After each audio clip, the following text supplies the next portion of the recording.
굿모닝 베델가족 여러분, 오늘도 엄지척입니다.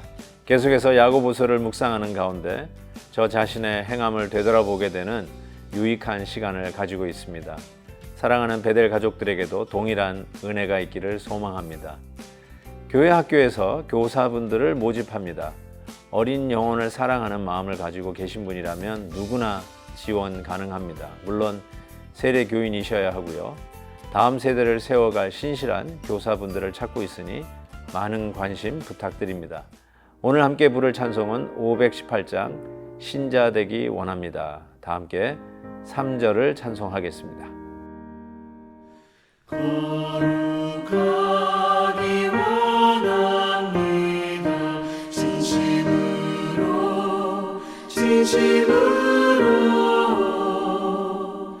거룩하기 원합니다.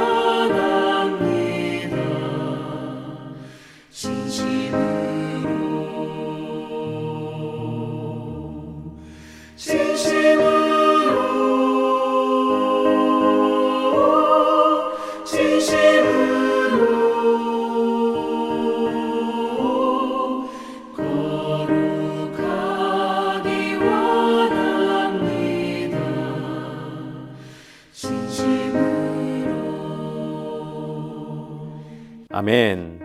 오늘 말씀은 야고보서 4장 1절에서 12절입니다.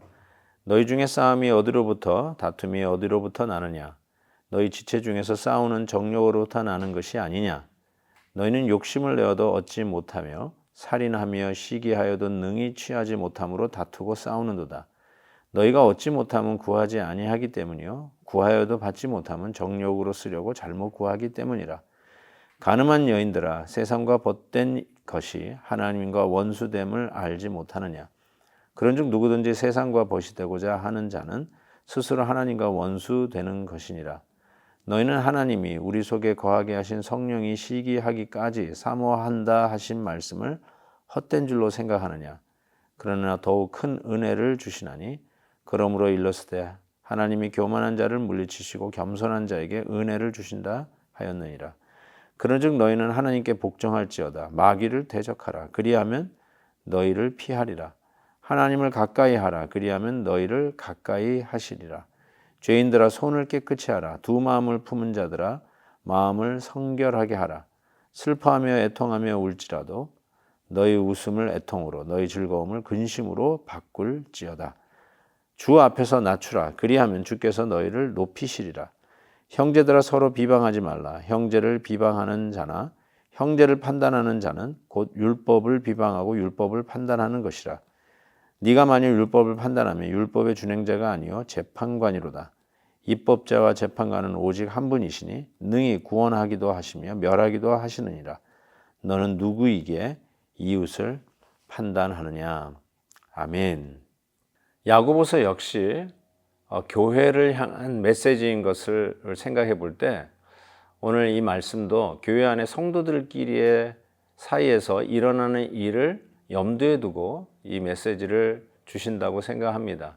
그래서 오늘 11절부터는 형제들아 서로 비방하지 말라 할 때 이 형제들은 교회 안에 있는 믿음의 형제 자매들을 이야기하는 것이죠. 계속해서 야고보서가 우리의 입을, 우리의 언어를, 우리의 말을 조심할 것을 이야기를 합니다.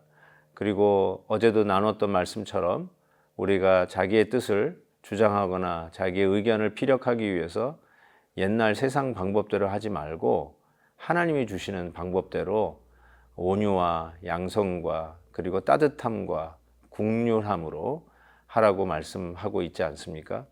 오늘 말씀 속에서도 그 교회 안에서 함께 주의 일들을 돌보며 섬기는 자들에게 있어야 할 가장 중요한 것은 형제들이 서로 비방하지 말고 서로 판단하지 말고 하나님의 자리를 넘보지 말고, 즉 하나님이 하셔야 하는 심판을 스스로 내리지 말고 형제들끼리 서로 우애하고 사랑으로 하나님의 일을 돌볼 것을 이야기를 합니다.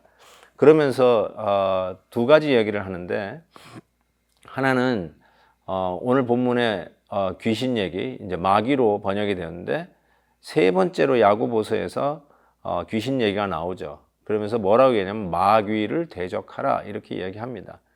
즉 이 마귀의 유혹에 넘어가서 형제를 비방하는 그 함정에 빠지지 말고 오히려 말씀 앞에 서서 말씀으로 대적하라. 나는 형제를 비방하지 않겠노라.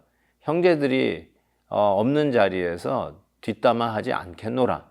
형제들을 근거 없이 하나님의 자리에 심판자의 입장에서 심판하지 않겠노라 하고 결단을 하고 오히려 그런 유혹이 있을 때 마귀를 대적하면 마귀가 한 길로 왔다 일곱 길로 쫓아가는 역사가 있을 것이라는 말씀을 하고 있습니다. 그러면서 우리에게 중요한 것은 겸손이라고 이야기를 하고 있는데 슬퍼하며 애통하며 울지라도 9절입니다. 너희 웃음을 애통으로 너희 즐거움을 근심으로 바꿀지어다 라고 이야기를 하고 있지 않습니까? 즉 하나님께서 주시는 말씀의 소망에 따라서 우리의 삶 속에 어려운 일도 같이 즐거움으로 바꿀 수 있는 것을 믿고 나아가라.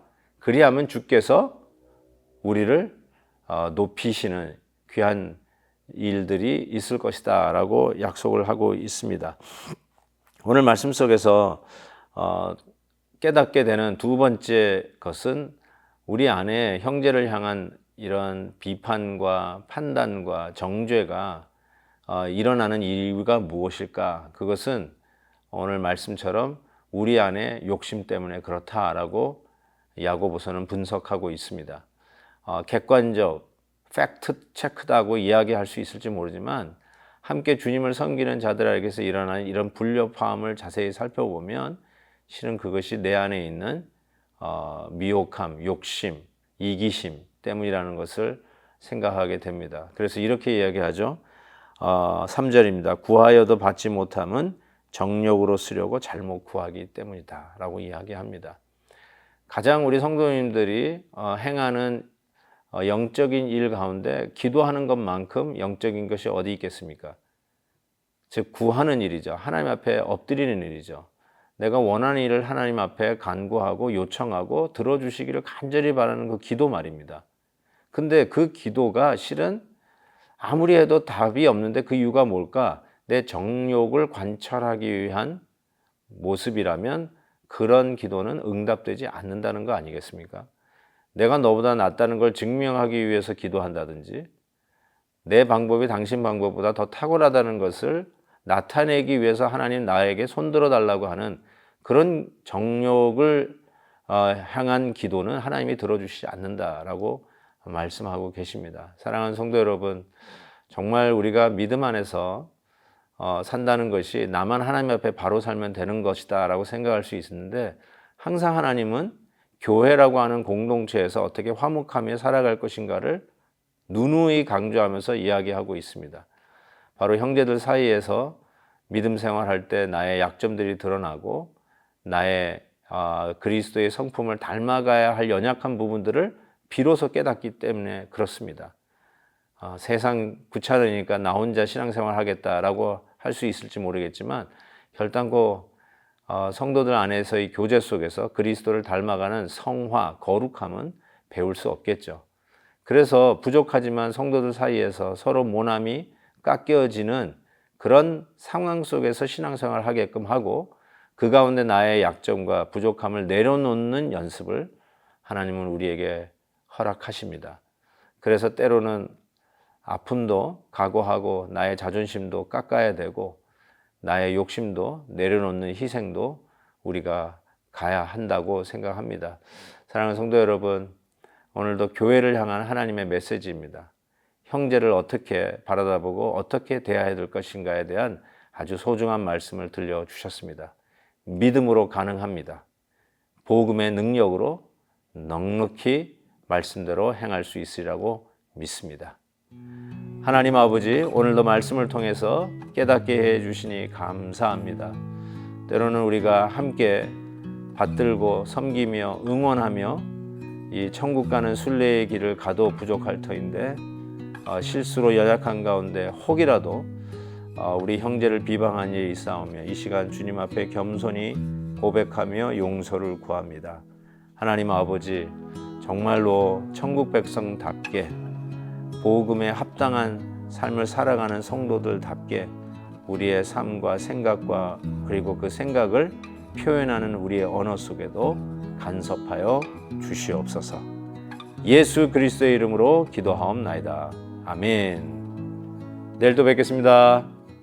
김한여 목사님과 함께하는 아침 영상 메시지에 성도님들이 함께 참여할 수 있는 이벤트를 엽니다.